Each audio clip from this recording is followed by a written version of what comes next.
یک سری موارد هست که دیگه از دید پیداش ممکنه ما بریم با هم یک ویدیو ببینیم. این چوبو چند وقتتون اینه اگر شما استفاده نمی‌کنین؟ یعنی تا الان یه نفر نبوده که اینو برداره از این رو تمیز کنه؟ این چیه؟ لیوانا یه بار مصرفش کو؟ بابا مصرف کنیم فقط تو سالن و یعنی خاک قربت هم روش نشسته و نظافت اینا رو همزمان خریدم.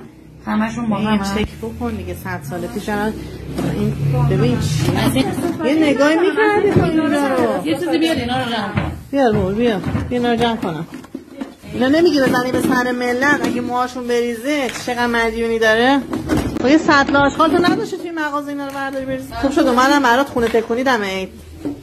اینا حیفه که سر مردم حیفه که موهاش بریزه. چیه این حوله چیه؟ مال چند وقت این کثافتکاری‌ها؟ ببین این کنن کدومش ندید بگیرم، روشو ندید بگیرم، توشو ندید بگیرم. الان این حوله کثیف مندرس برای چیه؟ این چه کاری باش انجام میدین شما با این؟ فکر کنم خوش پاک کردیم میذاره که خاک داشتیم با حوله.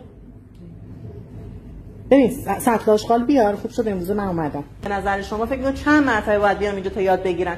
باز از بداش همیشه روی سر آرایشگر یا او همکاری عمومی نیست. دقت کنین دیگه. ما نهایتاً هر چند ماه یک بار یک سر بزنیم و بعضی از مواردی که تو آیین‌نامه هست بررسی کنیم.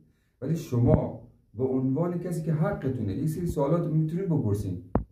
آیا این شونه ها رو ضد عفونی میکنین؟ آیا مثلا این وسایلی که برای سرتون میخواین استفاده کنین واقعا گندزدایی شدن از لحاظ میکروارگانیسم در شرایط ایدالی هستن یا نه؟ یا که نه به هیچ عنوان به این موارد اهمیت نمیدین. والا تو این ویدیویی که ما دیدیم انگار متصدی با مشتری با هم دیگه دستشون توی یک کاسه است.